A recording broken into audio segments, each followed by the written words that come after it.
Okay, so in this video, I want to continue with this dice example, and we have all the outcomes and the probability for that outcome. So we have a probability distribution here. We also calculated a cumulative relative frequency and a data visualization to show the probability distribution. Now, I'm going to calculate two measures. One is called the expected value, which is the same thing as an average, but since we're dealing with random variables, we now have the term expected value, and we have a formula for that.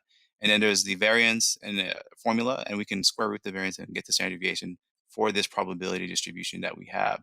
So I'm going to compute each one of these in their own worksheet. So I'm going to go to the expected value calculations and focus on the spreadsheet that we have. So taking a deeper look into this formula, it's saying that the expected value, this capital E of X, expected value equals the sum of x sub I f of x. And this f of x is the mass function, the probability mass function for each one of the outcomes that we have here. And you'll notice some of the setup is taken care of already, where we have the probability distribution. We have the outcomes, and we have the probability for each of the outcomes. So this is the same thing that I have here, but my probabilities are in percentage format. But here they're in decimal format. So I have everything related to the probability distribution. And here, this column C, I have the x times f of x. So if it makes your life a little easier in understanding this, consider it to be the probability of x, which is just the probability of each one of these outcomes. Right? So once we get the product of each one of the outcomes and its probabilities, we sum them together, and that would be our average. Again, another word for that would be expected value, since we're dealing with a random variable. So let's go ahead and calculate that. So I'll select the x is the outcome, multiply it times its probability. We have the f of x. And I did this for the first class, and notice here expected value is starting to populate, and that's because we have a equal sign sum here. And once I populate all of these, this is also going to change. So let me just go ahead and use the fill-in option. And here we're showing that the average, the expected value is 7. So the average outcome would be here, getting a sum of 7 if we were to roll a pair of dice. Now there is a shortcut when it comes down to dealing with two columns, same size array, and they're related to each other. And that would be the equal sign sum product. And there are actually just a few arguments here. It's saying array 1, and then if there are other arrays, then you would want to select that. So the array 1 would be the data and my outcomes. So I'll select the values that are underneath the outcomes, hit comma, and the second array is going to be the probabilities that are related to those outcomes. Then I'll close the parentheses, hit enter, and that's just a shortcut of not only does it get the product, but it sums them all up together. That's the sum product function. So now that we have the expected value, let's go ahead and move on to calculating the variance calculation. So here in this formula, it's saying that we're going to get the sum of, and then we have x sub I, which is this outcome, minus the expected value, which we calculated earlier. And we're going to square that result and multiply it times its probability. So let's go ahead and do that. It's already broken down here in this worksheet. So let's do it one step at a time. So here's x. I'm going to multiply that times the probability of x, hit enter. So it took care of that. Again, once I do the fill-in option, this is going to change. This is also a sum function down here. The next part is you'll get the data point, which is the outcome, and you can subtract it from the expected value. So let me hit the equal sign, select that, subtract it from, we know that the expected value is 7, so I could go to the sheet and select the cell, or I can just hard type it. I'll just go ahead and hard type it and put 7. I'm gonna hit enter. So that right there is the deviations. Now the next part is to square that number, which is saying that here in this data label. So I will select that cell, and I can just multiply it times itself, and we get the deviation squared. Then the next part is multiplying the deviation squared times its probability, which is right here. So I will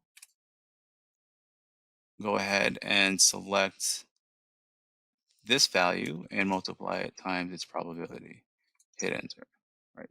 So I've taken care of all the steps using this first class in my probability distribution that I have. Now these values are not correct. It's just focusing on this first row of information that I've computed. But when I use the fill in option, these will get corrected. So let's go ahead and I selected all the values here, and I'm just going to use the fill in option all at once. So select that there. So now we have the expected value, we have the variance, right? So the expected value was something that I could have just populated here, but I just went ahead and referred to what we did in the previous worksheet. And so here we have the variance. Now, again, this is in units squared. So if we were to get the square root of the variance, then that would give us our standard deviation. And our standard deviation is 2.41 or 2.42 if we were to round. Remember, this measures the spread, the variability when you are rolling the dice. So we're saying the average is 7, and its spread is around 2. So I'll be concluding this video. Just a couple of things to note. A lot of students end up getting confused on which values to select when you're doing this computation. Now, there is no Excel function that can get you the result right away. So these are things that you're going to have to do based off of the formula. So you have to follow those steps and break them down this way. Just remember that the X represents the outcome. And then the F of X, think about it as a probability for that outcome.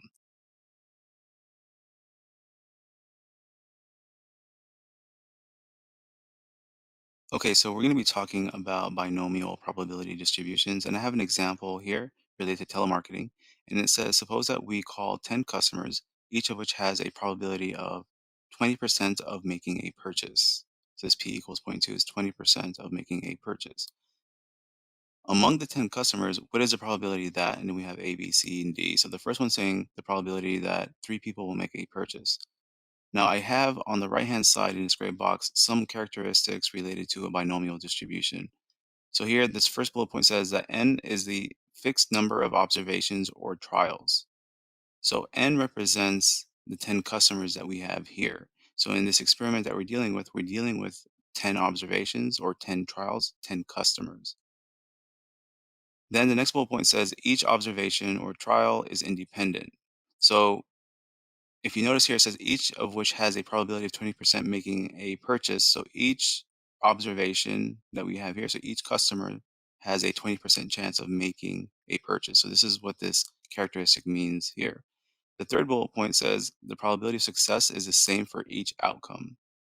And that's related to the outcomes that I've listed here. So if we have, for example, 10 customers, then all the possible outcomes I've listed here, everything from 0 customers making a purchase to 10 customers making a purchase. And here it says the probability of success is the same for each outcome. Well, number one, what is the probability of success? And what is success to begin with? So if we're talking about this experiment where we're trying to call customers and have them make a purchase, the success is making a purchase. And the probability of that success is the 20%. So that's how you want to interpret this here. So instead of saying for each outcome, I'll go ahead and say for each trial. I think that would make better sense here. So for each observation. Then each observation has two possible outcomes. So it's either a success or a failure. Either they make a purchase or they do not make a purchase. So we know the success is 20%. The failure would be the opposite of that. It would be the complement of that, which would be 80%, zero point 0.8. And I'm going to solve each one of these here using the Excel function. So X represents the number of successes, N represents the number of trials, P represents the probability of success. And we have that information all within this example. Here is the Excel function that we'll be using to calculate the problems that we have up here. And then I also have listed the binomial probability distribution function, the formula.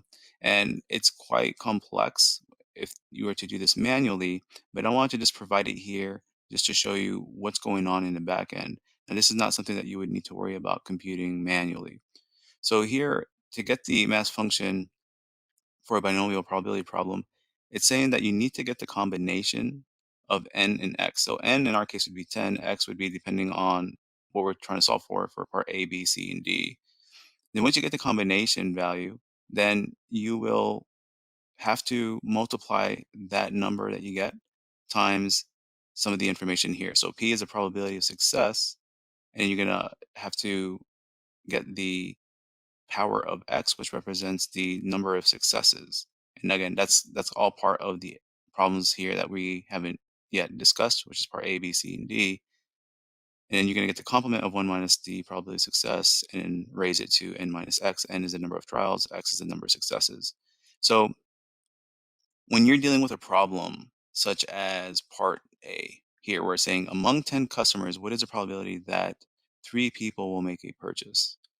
So this type of problem, it would not be too time consuming if you're trying to solve this manually using this formula, but it will be very time consuming whenever you're dealing with a range. So for example, part B is saying among the 10 customers, what is the probability that 3 or fewer will make a purchase? So because you're dealing with a range of 3 or fewer, meaning 3, 2, 1, and 0 type of outcomes, you would have to use this formula 4 different times to get that probability. This is exactly why we would want to use the Excel function, right? So um, now let's go ahead and solve for part A. Okay, so for part A, it says, what is the probability that 3 people will make a purchase given this type of experiment? So let me just go ahead and populate some of the information here on these cells. So the number of successes represents 3 people. So I could say x equals 3. Now notice here I have in parentheses the different logical symbols. We have greater than, less than, equal to, etc. And these are things that you want to pay attention to because you'll know exactly what you would want to do when it comes down to calculating this probability. So right now we're just dealing with an equal sign, and we'll talk more about this in a second. Now, n equals the number of trials in the experiment, and we know that there are 10 customers. I'm putting the number 10 here. Probability of success. Success is defined as those who will make a purchase. So I'm going to say 0.20. Now to compute this probability, what I could do is use the binomial function. When I use the Binom.DIST, I have these parameters that I need to fill in. So n underscore s represents the number of successes, which is the x value. So here we have x equals 3, so I can just put the number 3 there. For trials, we know there's 10 customers, and for the probability of success, we're saying that's 20%. So I'm going to put a 0.20, or I can say 20 with a percent sign. Either one will do. Now, there is another parameter here that says cumulative. So this is a binary value. You have to say true or false. And whenever we're dealing with an exact number of successes in a binomial problem, you're going to say false for this cumulative. So I will type in false. Now, if we're looking for a range of values, then that would be true. So I'm going to hit enter, and this is the probability that I get about 20%. 20.13% is a probability that exactly 3 customers will make a purchase in this experiment, right? Now, let's go off to the next one. Part B saying among the 10 customers, what is the probability that 3 or fewer will make a purchase? So we're dealing with a different scenario here. So I'm going to delete x equals 3, and I'm going to write x is, and it says 3 or fewer. So I can say x is less than or equal to 3. So that's just another way you can write it, even though I do have the formal symbols provided here. So we won't get confused. Let me go ahead and just move this over. So we know that this equals x equals 3, and what we're trying to solve for right now is x is less than or equal to 3. So again, 3 or fewer is less than or equal to 3. So I'll call the binomial function and start putting in these values. So the number of success. So the value that's next to the less than equal to sign is 3. So I'm going to put 3 since we are saying 3 or fewer. The trials will be 10. The probability of success will still be 20%. Now, instead of false, I'm going to say true because we're looking for a cumulative. I'm going to hit enter.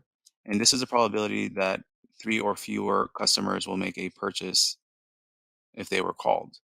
Now, again, what do we mean by cumulative? So cumulative represents the outcome for the probability for outcome 3, meaning 3 customers made a purchase, or 2 customers made a purchase, or 1 customer made a purchase, or 0. So what we're doing when we're saying true on that parameter, it's looking for the probabilities of all of these outcomes, summing them together and giving me a number. And that is a probability, about 88%. Okay, so let's look at part C. So among the 10 customers in this experiment, what is the probability that more than 3 will make a purchase? Okay, so let me go ahead and change the sign that we're dealing with here. So we're saying x is greater than 3. If we want to get really specific, we can say P, and then inside parentheses, x is greater than 3. So let me go ahead and just copy that over. And I can go ahead and do this to the rest of them, and then focus on the probability of x is greater than 3. So we're looking for, if we're saying x is greater than 3, then it's outcome 4, 5, 6, 7, 8, 9, 10.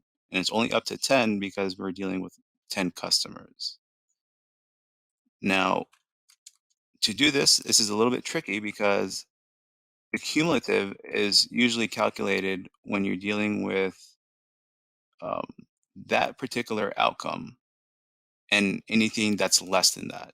So, for example, if I were to enter the binomial function and say 3, or better yet, if I say greater than 3 means 4, 5, 6, and start putting in the rest of the information, that's going to be incorrect. So there's a little bit of a trick that you would have to do here. Now, one way you can do this is by getting the probability for each one of these outcomes that we have here by putting a false on the cumulative parameter. So let me just go ahead and show you what I mean.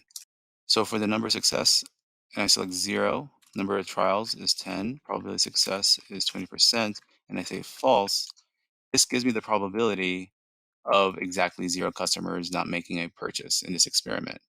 Now, if I do the same thing for 1, and then the same thing for 2, all the way down, I'm getting their probabilities for each one of these outcomes.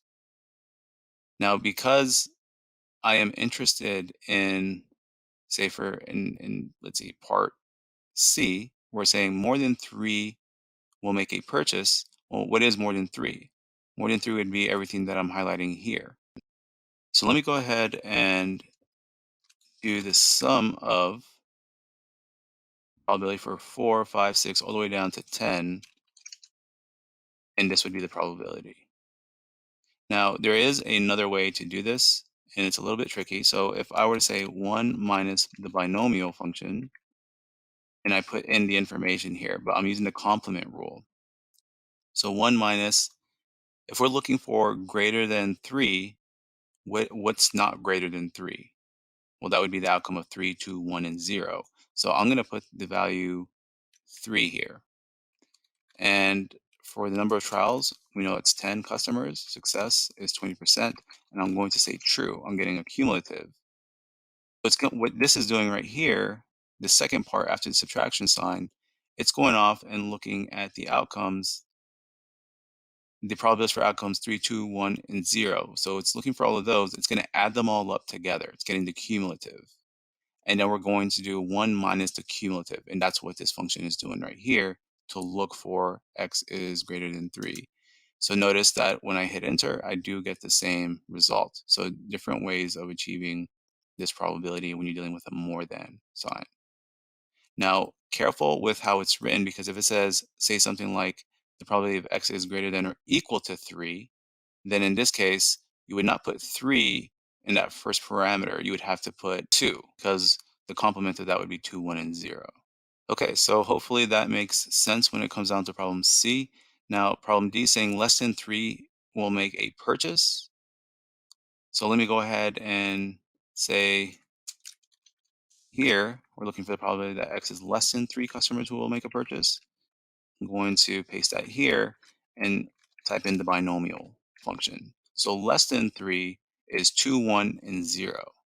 So for the number of success here, what I want to do is I'm not going to put the number 3 because that's incorrect. We're trying to get the cumulative of less than 3, which would be 2, 1, and 0. So if I just put 2, and intend for customers, 20%, and hit true, it's going to calculate the probability for 2, 1, and 0. The probabilities for 2, 1, and 0.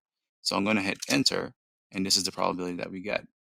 Now, if I want to do this manually, since I do have the probabilities for each of these outcomes, I can say 2, 1, and 0, and I'll get the same results. Right. Okay, so you might, just a FYI, you might encounter some weird looking numbers when you're dealing with probability. So, for example, you might have something that's formatted like this, and this is just letting you know that you have a very small probability of something like this actually occurring. So I earlier I ended up formatting it so I didn't get this type of format when I was demonstrating this. But whenever you have this, just know that you could change the format by selecting that cell. If you go to, say, number format and go ahead and increase, you'll notice that there are probabilities. It's just a very slim probability of something like this actually occurring. So that's one of those things that you want to just be careful with. Just know that you didn't make an error. It's just a format method of letting you know that you have a very small number. That is it. I'm going to do a control tilde so you can see exactly how I ended up using my functions when I was computing some of this stuff. So let me just adjust.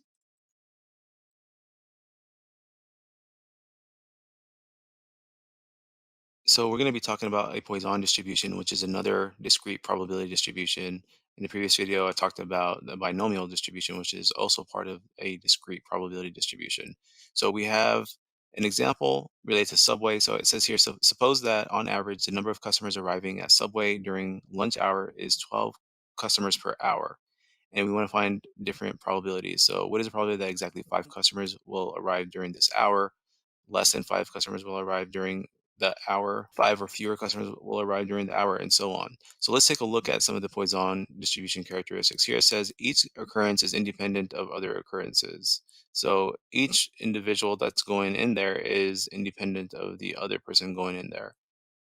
We also have another characteristic that says it describes discrete occurrences denoted as x over an interval. So we're in this example, we're counting the number of customers over a specific interval, which happens to be a 1 hour interval. So in the scenario, we're dealing with an average per hour, so 12 customers per hour, but also in the probability questions themselves, they're asking for the interval of the hour. Here, this next characteristic says the occurrence in each interval can range from 0 to infinity. So this is a little bit different from binomial where we had a fixed number of trials. Here we're saying that within this hour, we can have an infinite number of customers going in. We don't have a set limit. And then here, this last characteristic is saying that the mean, which is denoted as this symbol, we call it lambda, number of occurrences must be constant throughout the experiment. And so if we're dealing with a mean of 12 customers per hour, we're saying that this is going to not change. Okay, so let's go ahead and tackle some of these problems. We'll be using the Poisson.DIST function on Excel to solve for the probabilities rather than using the formula because it could be very time consuming to do. But I do have the formula here just so you're aware of what's going on in the back end. And this formula is related to this example that we have here with some of the symbols filled out with the numbers. Now, what we'll need is the mean as well as the number of occurrences in the scenario. And then we're going to use the cumulative true or false depending on what we're looking for, similar to the binomial. So if we're looking for an exact number of occurrences, then our cumulative is going to be false. If we're looking for a range of occurrences, then our cumulative will be true. So let's tackle it with part A. Says, what is the probability that exactly 5 customers will arrive during the hour? Well, our lambda in the problem, we have a mean of 12 customers per hour. So I can just put 12 here. Remember, this lambda is just a sign indicating that we're dealing with the mean for a probability distribution, particularly the Poisson probability distribution. The x is the number of occurrences that we're interested in our problem. In part A, we're saying exactly 5. So I can say something like the probability of exactly 5. Let's go ahead and write it as x equals 5 like this. And if I were to Poisson.DIST, notice we have 3 parameters, x, number of occurrences, mean, the lambda, and then cumulative. So for the number of occurrences, I'm going to put the number 5. The mean is 12. And the cumulative, since we're looking for an exact number, I'm going to say false. And our probability is about 12.74%. And this is when we're trying to look for this part, right? So this is A. So let's do part B.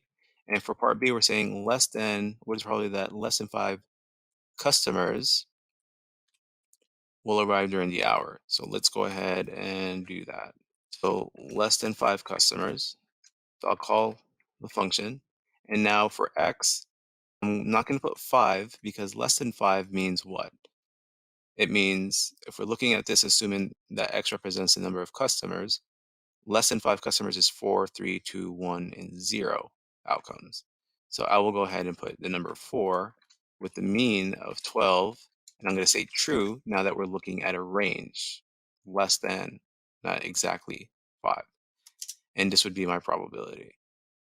Part C is now a little bit different. It's saying 5 or fewer customers.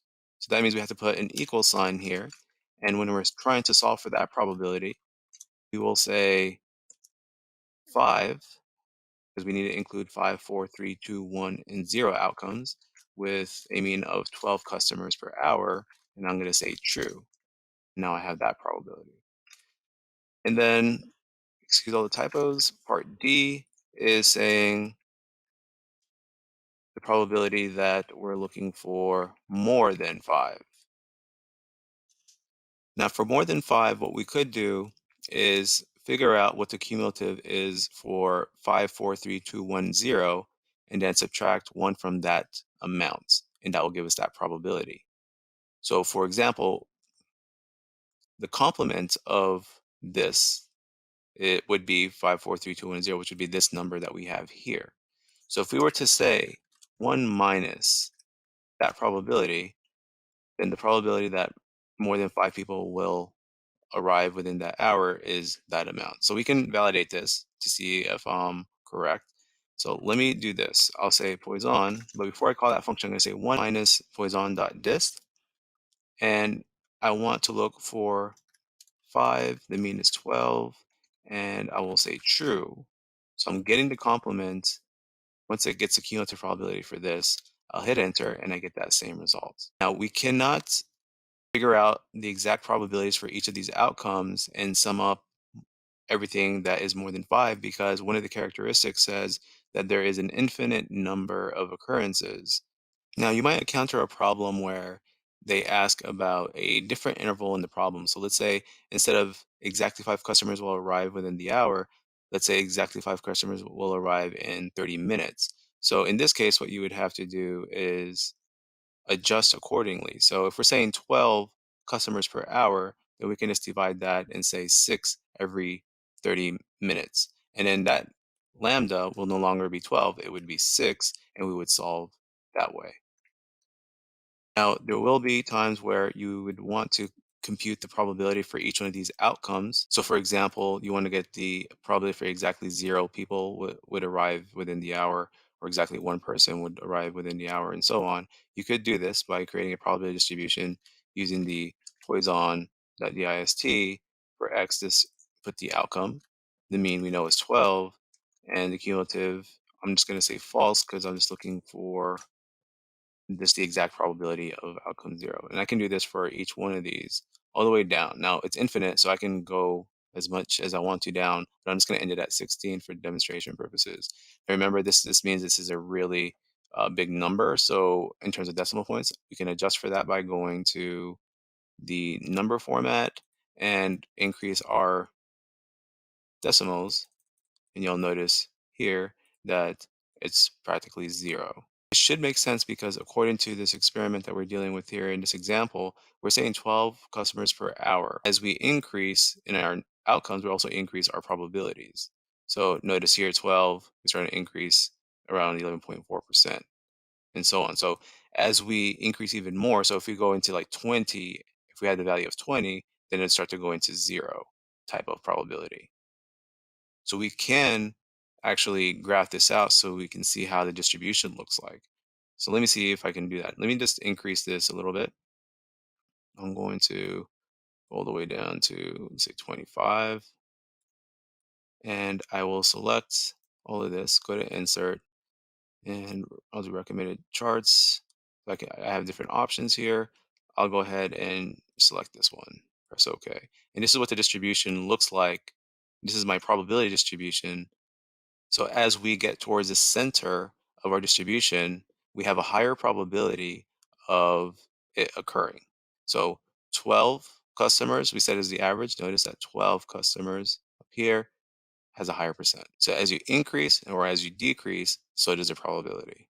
One thing to note is because I have this probability distribution developed, I could also solve a lot of this stuff by just referring to the probability distribution. So the probability of exactly 5, well, here is exactly 5. That's the same number that I got here, and so on. So if I'm looking for a range, x is less than 5, then I know that's outcomes 4, 3, 2, 1, 0. So if I were to sum up all of these probabilities, I would get that probability.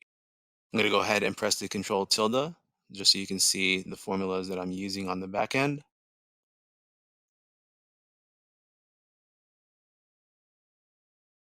Thank you for watching.